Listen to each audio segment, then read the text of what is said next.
Que el Señor le bendiga, amados hermanos. Aquí nuevamente compartiendo la palabra del Señor con ustedes. Y, y hoy quiero compartir con ustedes una reflexión que se encuentra en Juan capítulo 3, que da del versículo 22 al 36, en donde Juan otra vez retoma a la figura del Juan el Bautista. Y Juan el Bautista pues va a dar un testimonio, tal como lo hizo en el capítulo 1 del Señor Jesucristo. Y ahí hay un tema muy especial que toma, que vamos a ver en esta historia, que nos narra el Evangelio según San Juan. Y tiene que ver con la envidia. Vamos a ver por qué tiene que ver con la envidia. Y primeramente pues vamos a ver qué es la envidia, ¿no? Y buscando ahí algunas definiciones de envidia, la más sencilla es esta: es un estado interno de infelicidad que se causa cuando una persona se siente mal cuando a otra le va bien en lo que hace. La envidia, lo que algunos le llaman la cochina envidia. Entonces la infelicidad comienza cuando no valoramos lo que tenemos por anhelar lo que no tenemos o lo que otros tienen. O sea, la envidia. En el Salmo 73, Asaf nos relata lo que a él le pasó por culpa de la envidia que él tenía en su corazón. Él deseaba lo de otras personas y dice que eso estuvo a punto de caer, de resbalar. Entonces, la envidia es un mal que se ve en todas partes, y eso es cierto, lo vemos a nivel personal. Y vamos a ver, nosotros, siendo sinceros, pues en algún momento dado, en momentos dados, hemos tenido envidia de algo o de alguien, ¿no? Entonces, eso es parte de la naturaleza humana, la naturaleza caída del ser humano, y pues a veces tenemos que lidiar con eso, ¿no? Y eso se ve en todo lugar, se ve en todas partes. En la iglesia, se ve en nuestra casa, se ve en el barrio, en el trabajo, en los ministerios. Más creo yo en los ministerios también se ve mucho esto, en donde pues hay ministerios que tienen envidia de otros que pues en teoría son más exitosos, dependiendo cuál es el concepto de éxito que se tenga, ¿no? Como por ejemplo iglesia más grande, más números de hermanos que asisten, etcétera, etcétera. Entonces, en todo lugar se da la envidia y lo vamos a ver. En la Biblia también encontramos casos de personas envidiosas, ¿no? Por ejemplo, ahí en Filipenses capítulo 1, versículo 15, Pablo menciona, dice: algunos a la verdad predican a Cristo por envidia y contienda. Ojo, por envidia y por contienda. Pero otros de buena voluntad. Entonces, hay gente en la iglesia que sirven a Dios en cualquier ministerio, pero no por tener el don. O de repente lo tienen. Tienen algún don, tienen algún ministerio, una capacidad, una habilidad, un talento, y lo tienen y lo ejercen. Pero lo hacen con motivaciones incorrectas. En este caso, la envidia. Reitero lo que dice el apóstol Pablo: ojo, y predicando el evangelio, dice, algunos a la verdad predican a Cristo por envidia y por contienda. Una motivación falsa, una motivación errónea, aunque otros, dice, lo hacen bien y de buena voluntad. Entonces, la envidia es algo con lo que tenemos que vivir constantemente, ¿cierto? Y hay consecuencias de la envidia. Por ejemplo, nos hace equivocar o tomar malas decisiones, como Asaf en el capítulo 73 del Salmo, los versículos 2 y 3. También, por ejemplo, sentimos que nuestro esfuerzo espiritual o secular no vale la pena. Versículo 13 del Salmo 73.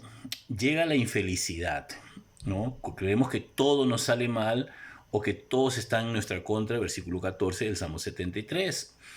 Causa amargura en el corazón de una persona, se vuelve una persona amargada, ¿no? Según el versículo 21 del Salmo 73, porque tal vez no alcanza, está luchando, está haciendo cosas, está haciendo las cosas bien, pero no se están dando los resultados que esa persona esperaría, o de acuerdo a la expectativa que tiene, ¿no? O tal vez que le dijeron. Y la envidia nos degrada. La envidia nos hace actuar como seres sin razonamiento, según el versículo 22. Y hoy entonces vamos a hablar acerca de un hombre que tenía clara cuál era su misión y que al ver el éxito del ministerio de Jesucristo no siente envidia, sino que se alegra más bien por ese hecho. Y este hombre se llama Juan el Bautista. Juan el Bautista. Por eso esto lo he titulado Un hombre sin envidia, ¿no? Un hombre sin envidia. Y vamos a leer el pasaje y luego reflexionamos sobre este mismo. Del 22 en adelante, dice la palabra de Dios: después de esto vino Jesús con sus discípulos a tierra de Judea y estuvo allí con ellos y bautizaba. También Juan bautizaba en Enón junto a Salim, porque había allí muchas aguas. Y la gente llegaba y se bautizaba, pues aún no habían encarcelado a Juan. Entonces se produjo una discusión entre los discípulos de Juan y algunos judíos acerca de la purificación. Y vinieron a Juan y le dijeron: Rabí, el que estaba contigo al otro lado del Jordán, de quien tú diste testimonio, él también bautiza y todos van a él.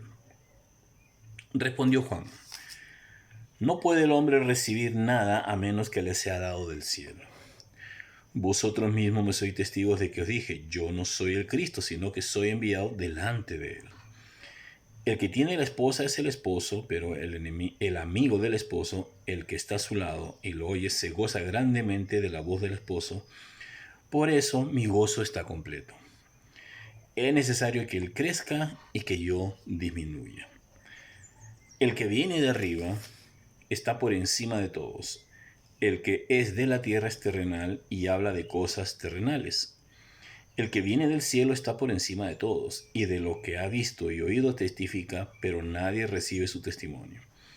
El que recibe su testimonio, ese atestigua que Dios es veraz, porque aquel a quien Dios envió, las palabras de Dios habla. Pues Dios no da el Espíritu por medida. El Padre ama al Hijo y ha entregado todas las cosas en su mano. El que cree en el Hijo tiene vida eterna, pero el que se niega a creer en el Hijo no verá la vida, sino que la ira de Dios está sobre él. Aquí vemos cómo el evangelista Juan vuelve a tomar a la persona de Juan el Bautista, que ya había hablado de él en Juan capítulo 1, cuando en la introducción, o después de la introducción del capítulo 1, versículos 1 al 18, ahora habla de Juan y que Juan tenía un ministerio en términos modernos, por decirlo de alguna manera, exitoso. Mucha gente lo seguía, iba al Jordán para ser bautizado por él. ¿Y cuál es el propósito del autor de este evangelio? Bueno, al mencionar a Juan en el capítulo 1 y ahora, bueno, era asegurarnos que Juan el Bautista ocupaba el lugar que le correspondía como precursor de Jesús. Nada más. Ese era el propósito del evangelio de Juan, de demostrarnos el ministerio de Juan, que era allanar el camino para que cuando aparezca Jesucristo en su ministerio, pues ya el pueblo estuviera con su corazón preparado para escuchar el mensaje que traía el Señor Jesucristo, que era el mensaje del reino de Dios, el evangelio. Entonces, pero no más. Y tanto así que en el capítulo 1, en los versículos cuando le preguntan a él: ¿tú quién eres?, acerca de la identidad de Juan, versículo 19, ¿quién eres tú?, le pregunta a la gente, algunos sacerdotes y levitas. Él confesó y no negó, confesó: yo no soy el Cristo. Y le preguntaron: ¿qué pues eres, Elías? Dijo: no soy. ¿Eres profeta? Y respondió: no. Entonces le dijeron: ¿quién eres? Tenemos que dar respuesta a los que nos enviaron. ¿Qué dices de ti mismo? ¿Cuál es el concepto que tenía Juan de sí mismo? Y él dice: yo soy la voz de uno que clama en el desierto, enderezad el camino del Señor, como dijo el profeta Isaías. Entonces, Juan quiere mostrarnos, o sea, el evangelista Juan quiere mostrarnos el ministerio de Juan, que era un ministerio, sí, importante, pero que tenía un límite, que tenía una función, un propósito, el cual era allanar el camino para que aparezca el Señor Jesucristo, pero hasta allí. Ocupaba un lugar importante, sí, pero no el más importante, porque el más importante le correspondía exclusivamente a nuestro Señor Jesucristo. Y quiere mostrar que el mismo Juan nunca tuvo la menor duda de que Jesús era supremo. En otros evangelios, él dice que él no es digno ni siquiera de amarrar las correas de su calzado. Entonces, él era consciente de cuál era su ministerio, su función, su propósito en relación con el Señor Jesucristo. Él lo conocía muy bien. Con ese fin, entonces, el evangelista hace referencia al tiempo en que coincidieron los ministerios de Juan y Jesús. Y un dato interesante es que el cuarto evangelio, al presentar la coincidencia de los dos ministerios, muestra la superioridad de Jesús más claramente en ese contraste. Y creo que es el único evangelio en donde los ministerios de ambos se entrecruzan, se entrelazan, ¿verdad? En los otros evangelios, especialmente en el de Marcos, por ejemplo, no es así. Es cuando encarcelan a Juan, según Marcos, cuando inicia el ministerio del Señor Jesucristo. En este caso no presentan a los dos ministerios en paralelo para mostrar la superioridad del ministerio del Señor Jesucristo sobre el de Juan. Entonces, este pasaje que hemos leído nos muestra en primer lugar la humildad de Juan el Bautista.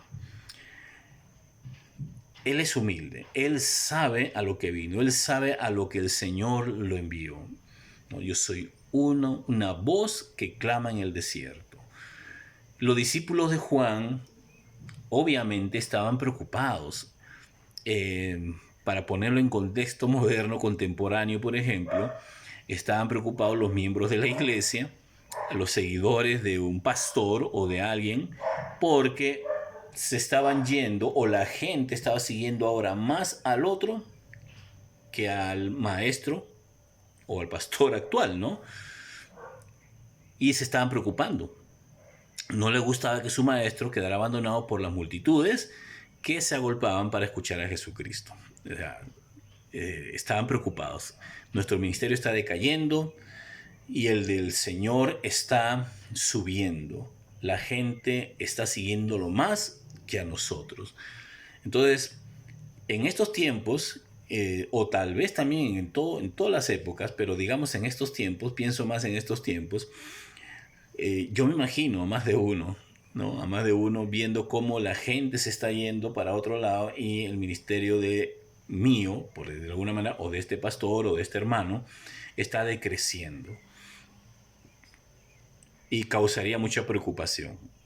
Las reacciones son muchas cuando pasan estas cosas, en todo el tiempo que uno ha visto, cómo hacen o cómo quieren hacer algunos para mantener a la gente en su congregación o bajo su ministerio.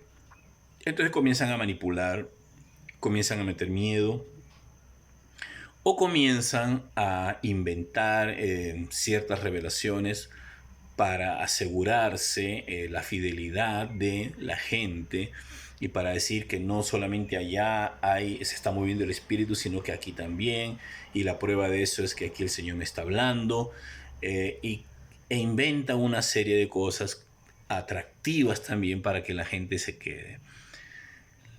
En el caso de Juan no fue así.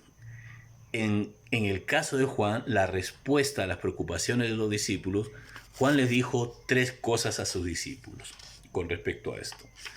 Les dijo, en primer lugar, que él les había advertido, les había dicho que nunca había esperado otra cosa. Él nunca había esperado otra cosa a la que el Señor le había llamado. Le recordó que ya les había advertido que no era a él al que le correspondía el puesto más importante, sino que él no era más que un heraldo, una voz, que es justamente la función del heraldo. Era el precursor que viene a anunciar y preparar las cosas para la llegada de otro más importante, que era la función del heraldo. Él anunciaba, el heraldo simplemente llegaba y anunciaba que un dignatario, un rey o alguien muy importante iba a venir, y eso anunciaba a la gente para que la gente estuviera preparada para que cuando llegara ese dignatario, ese rey, ese soberano o esa persona importante, la gente estuviera preparada. Y Juan les dijo desde un principio que él era la voz de uno que clamaba en el desierto para que viniera el Señor Jesucristo. Y ya les había advertido. Y que no era él el importante era el Señor Jesucristo. Y bueno, eso ya se los había advertido. Entonces, en primer lugar, ante esta preocupación de los discípulos de Juan, él les dice, miren, yo ya les había dicho esto, no espero otra cosa más. Esta es mi misión, este es mi propósito. Y ese era Juan. No siente esa envidia porque otros están, porque el ministerio de Jesús en este caso está surgiendo, está teniendo más importancia que el ministerio de él. Y él acepta eso. Aplicándolo para nosotros, hoy día nos ahorraríamos un montón de resentimiento, de problemas, de frustraciones, si nos diéramos cuenta que hay ciertas cosas que no nos corresponden y aceptáramos de corazón e hiciéramos lo mejor posible la labor que Dios nos ha asignado. Y hay gente, y esto lo digo con conocimiento de causa, hay gente que quiere, lamentablemente, ser lo que Dios no le ha llamado a ser, ¿no? Quieren tener algo que Dios no le ha dado. A ese se lo dio el Señor, pues de ahí, gloria a Dios, es Él. A mí no me lo dio. Entonces tengo que aceptar eso. Y trabajar o operar, poner a trabajar el don que Dios me ha dado, ¿no? Entonces yo tengo que hacerlo y hacerlo bien, porque es un don que Él me ha dado y tengo que hacerlo para mi Señor. Si no me dio este otro, no tengo por qué ponerme celoso, no tengo por qué tener envidia, porque al fin y al cuentas, como dijo el apóstol Pablo a los Corintios, ¿qué es Pablo? ¿Qué es Apolos? ¿Qué es Pedro? Bueno, simplemente siervos al servicio del Señor, esclavos al servicio del Señor, eso es lo que somos. Y tanto Él como yo somos lo mismo, solo que Él cumple esa función y yo cumplo otra función. Iglesias, créanme, y lo que le estoy diciendo, iglesias se han venido abajo por este tipo de envidias, por este tipo de actitudes. Y es lamentable cómo se ha echado a perder hasta vidas por estas cosas. Nos ahorraríamos, realmente sería mejor si entendiéramos bien que cuál es el puesto, cuál es el lugar que el Señor nos tiene a nosotros. Si el Señor en su gracia y su misericordia nos eleva a otra cosa, pues gloria a Dios. Si digamos, estoy pastoreando una iglesia de 100 y el Señor de repente comienza a llegar gente, es porque el Señor la está trayendo, no es por mi cara bonita o por mi buen verbo, sino es porque el Señor está trayendo a la gente y Él le plació eso, ¿verdad? No son los métodos, no son las actividades que se hacen las que traen a la gente. Recordemos lo que dice el libro de Hechos. El Señor añadía a la iglesia a los que habían de ser salvos. Así que la primera cosa que le dice Juan a los discípulos preocupados, resentidos tal vez porque ahora ya no tienen esa fama que tenían al principio, es que él les había dicho que nunca había esperado otra cosa. La segunda cosa que Juan le dice es que nadie puede recibir más de lo que Dios le dé. Y Juan lo acepta ante la preocupación de los discípulos de que, mire, las multitudes están siguiendo más al Señor. Juan les dice, bueno, así es sencillo, nadie puede recibir más de lo que Dios le dé. Y si la gente está yendo es porque Dios le ha dado eso al Señor. Va a llegar un momento en que van a seguirlo más a Él. Si Jesús estaba ganando más seguidores, no era porque se los estaba robando Juan, no, sino porque Dios se los estaba dando. Eso es lo que Juan entiende. Juan entiende que si la gente se está yendo es porque Dios se lo está dando. Dios le está dando esa gracia al Señor para que la gente lo siga. Y el ministerio de Juan pues ya va mermando, va menguando, como lo dijo, como lo va a decir ahora más adelante. Y él lo entiende muy bien y Juan no siente envidia por eso. Hoy día es al contrario. Hoy día vemos celos, frustraciones, resentimientos y todas estas cosas que suceden. Si tuviéramos y que se evitarían si tuviéramos presente que todo el éxito, entre comillas, ¿no? O el apoyo, el respaldo que hay en ciertos ministerios, no es por sí mismo, es porque Dios le está respaldando. Y hay momentos, hay personas que comenzaron de cero y Dios poco a poco lo ha ido bendiciendo, usando para atraer más personas al Evangelio. Pero hay un proceso, hay un proceso. No es de la noche a la mañana, han tenido que pagar un precio. Y Juan entiende que si la gente lo está siguiendo al Señor no es porque el Señor Jesucristo intencionalmente está diciendo, vengan, síganme a mí. Dejen a Juan. Allá no está la unción, aquí está la unción, ¿no? Aquí hay más bendición que en Juan. Ya Juan, su mensaje ya no sirve.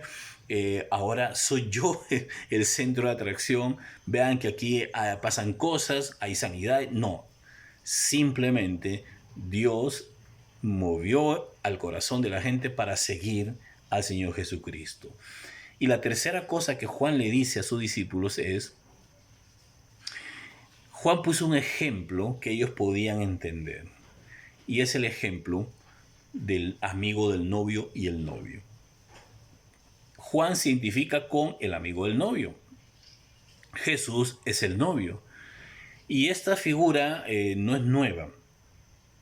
Está en el Antiguo Testamento y básicamente es para hacer una comparación entre Dios, el esposo, Israel la esposa o la novia, que en muchos casos pues Israel le fue infiel a Dios, ¿verdad? Pero esa es la figura que se usa en el Antiguo Testamento para hablar de esto. Y Juan, aparte que era un asunto cultural también, Juan usa este ejemplo como vehículo para enseñarles esta verdad. ¿Y cuál era la función del amigo del novio? Vean, el amigo del novio tenía un papel exclusivo muy importante en una boda judía. No era solamente tú eres mi amigo y te voy a poner como testigo ante los demás o como el mejor amigo como presentan algunos, ¿no? En unas bodas. No, aquí el amigo del novio tenía un papel muy importante. Tenía varias cositas, voy a mencionar solo 4. Era el que arreglaba la boda, repartía las invitaciones y presidía la fiesta. 2. Era el que traía la novia al novio. 3. También tenía que cuidarse de la cámara nupcial. Vea qué detalles. Y de que no se introdujeran intrusos. Solo cuando oía y reconocía la voz del esposo en la oscuridad, le abría la cámara nupcial para que entrara el amigo del novio al novio. Y una vez hecho eso, se retiraba gozoso cuando había cumplido su cometido y los esposos estaban juntos. Y por último, no lo hacía de mala gana, sino considerando un honor el introducir la novia al novio, y cuando había cumplido su misión, se retiraba contento del centro de la escena. Por un momento, él es el que llama la atención, pero una vez sucede el desposorio, él sale de la escena y la persona principal es el esposo y la esposa. Y él, el amigo del novio, se retira contento por haber cumplido su papel. Ese fue justamente la misión de Juan, traerle Israel a Jesús. Israel la novia, Jesús el novio, y Juan preparó el camino, llevó a Israel a Jesús, al Mesías enviado por Dios, y arreglar sus bodas. Un ejemplo que podían entender claramente y no había lugar a dudas. No dijo con envidia que Jesús tenía que crecer y él menguar, sino con júbilo, que es lo que les mencionaba hace poco, que él reconoce que tenía que menguar y él crecer. Y esto nos enseña varias cosas, hermanos. Nos enseña, por ejemplo, bueno, ya hemos visto esto, pero una de las enseñanzas es reconocer cuál es nuestro lugar, cuál es nuestro límite también dentro del ministerio. El Señor nos ha dado dones, habilidades, capacidades, pero ciertas capacidades que otros tienen no las tenemos nosotros, obviamente. Y si a otro el Señor le respalda con ciertas formas, sea en números, sea en cantidad o edificios grandes, etcétera, etcétera, pues es porque Dios se lo ha dado y no tengo por qué sentirme celoso ni envidioso porque al otro le va mejor que a mí. Simplemente aceptar mi lugar y que en determinado momento, si Dios quiere, pues promocionarme, por decirlo de alguna manera, pues gloria a Dios, pero que sea Dios. Porque la verdad es esta: nadie puede recibir más de lo que Dios le dé. O sea, si recibimos porque Dios nos los ha dado. Y de esta parte, para terminar esta parte, reconocer que hay un límite en nuestro ministerio. Hay un límite. He conocido personas en el ministerio, pastores, que, voy a decirlo en términos muy ticos, no han querido soltar el churuco, ¿no? Han querido ser eternos en el ministerio. Y no han promovido a otras personas, no han enseñado, no han capacitado a otros para que les sucedan, ¿no? Y esto de la sucesión es algo tan normal. Sucedió con Moisés y con Josué, Elías con Eliseo, el Señor Jesucristo con sus 12, el apóstol Pablo con sus hijos espirituales como Timoteo, Tito y otros. Es tan normal de capacitar a otros para que en un momento dado les sucedan. ¿Por qué? Porque tenemos un límite. No somos eternos.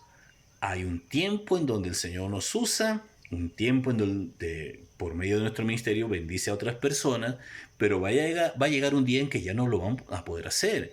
Y con humildad tenemos que reconocer que hay otros más jóvenes, con más fuerzas, que también tienen que hacerlo. Y lo van a poder hacer. Entonces Juan nos muestra también esto, que hay un límite en nuestro ministerio y él con gozo dice: es necesario que yo mengüe y él crezca. Esa actitud es la que nos enseña la que nos enseña Juan a nosotros. Debemos de reconocer eso, que tenemos un límite. Ahora bien, en la segunda parte de este pasaje, y aquí sí, pues hay un debate en que si los versículos 31 al 36 son palabras de Juan el Bautista que sigue hablando o son palabras del evangelista Juan, que es un comentario de Juan. Pero no importa, sea Juan el Bautista hablando o sea Juan el evangelista, el autor de este evangelio, hablando, lo cierto es que aquí hay algunas cosas que queremos compartir. Va a mencionar en todo este pasaje que ¿quién ha venido del cielo? Este Jesús del cual está hablando Juan, del cual es el precursor, del cual él tenía que preparar el camino para que apareciera el Señor Jesucristo, del cual el ministerio estaba creciendo y él con gozo aceptaba que él estaba menguando, pues este es alguien que ha venido del cielo, ¿no? Y entonces aquí Juan empieza por se afirma la supremacía de Jesús. Si queremos, por ejemplo, información de alguien, si yo quiero información de una persona, por ejemplo, el esposo de alguien, ¿con quién tengo que hablar? Con alguien que lo conozca bien, en este caso la esposa o los hijos, ¿verdad? O sea, una información de primera fuente, de primera mano. Entonces, aquí de la misma manera, si queremos información acerca de Dios, solo la podemos obtener del Hijo de Dios, en este caso de nuestro Señor Jesucristo. Capítulo 1, versículo 18 dice: a Dios nadie lo ha visto jamás. El unigénito Hijo que está en el seno del Padre, Él lo ha dado a conocer. Es decir, A Dios nadie lo ha visto jamás. Es un ser, es espíritu, como dice Juan capítulo 4. Por lo tanto, quien lo ha dado a conocer es el Hijo, el que se ha encarnado, el Verbo. Él lo ha dado a conocer.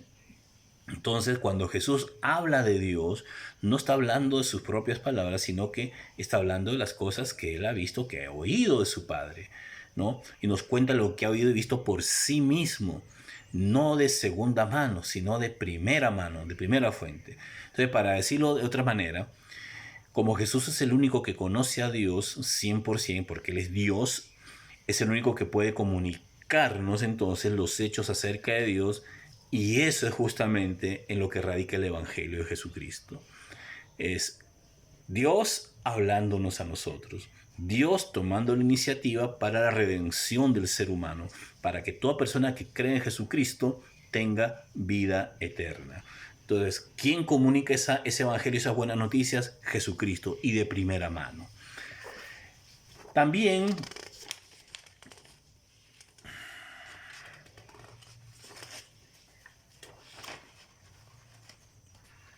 ¿qué más nos comunica este pasaje?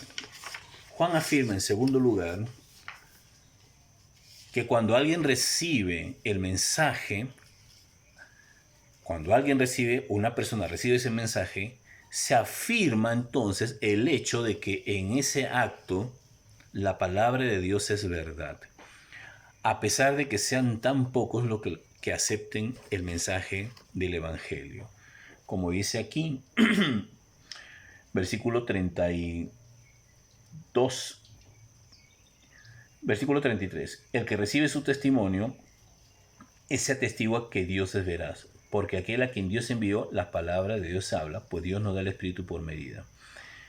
Anterior a eso, versículo 32 dice, y de lo que ha visto Dios testifica, pero nadie recibe su testimonio. Juan le pesa de que, bueno, el mensaje de Jesucristo es verdad, el mensaje de Cristo es cierto, es de primera fuente, aunque nadie lo acepte o que pocas personas lo acepten. Sin embargo, a pesar de eso, Juan afirma que cuando alguien recibe ese mensaje, está afirmando o confirmando con ese hecho, con ese acto, que la palabra de Dios es verdad. Vamos a ver, en el mundo antiguo, si una persona quería autenticar un documento, como por ejemplo un testamento o un tratado, le ponía un sello al pie, su sello. Ese sello era la señal de que él está de acuerdo con el contenido de ese tratado, de ese documento, y lo consideraba fidedigno y efectivo. Muy bien. De la misma manera, cuando alguien acepta el Evangelio, está afirmando, como poner ese sello, está atestiguando que cree que lo que Dios dice es verdad, es 100% cierto. Eso es lo que dice Juan. Aunque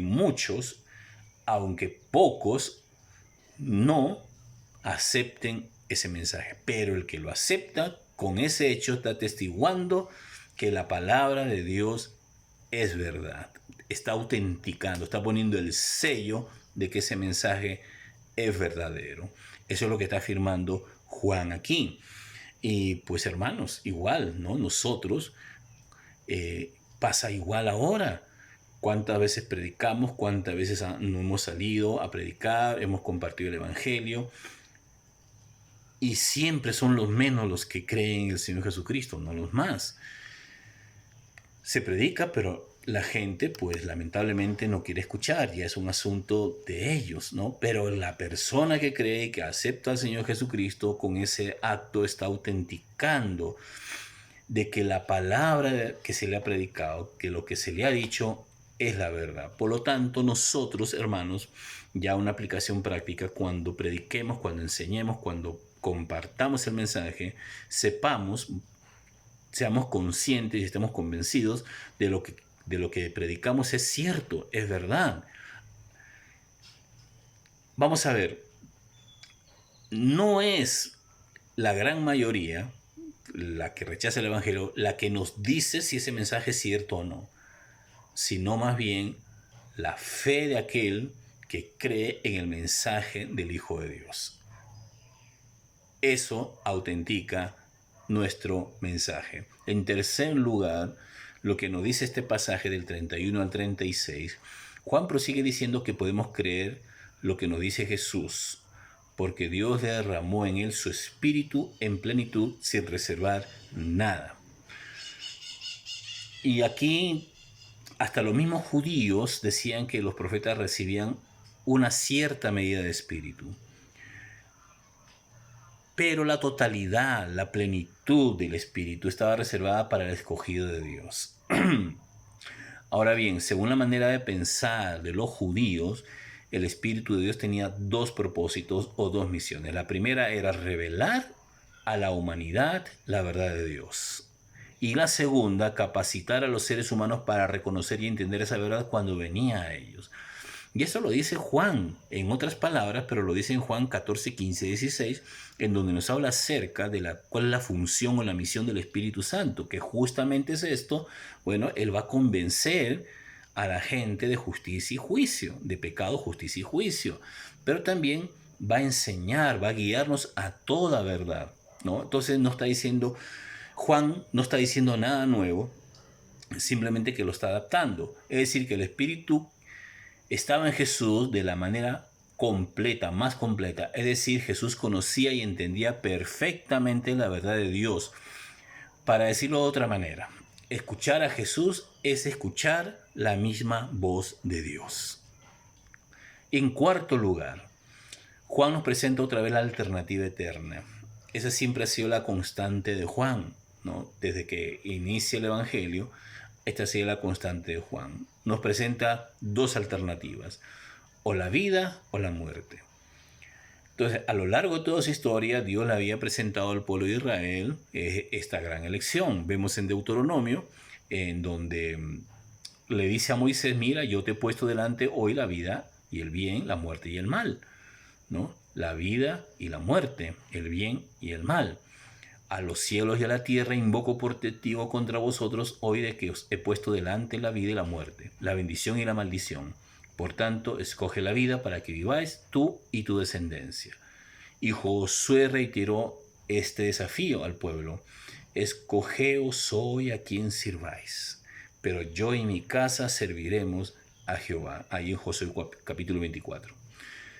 Entonces, terminando Juan este pasaje, vuelve a su tema favorito, la reacción ante el mensaje. ¿Cuál es la reacción de la gente ante este mensaje?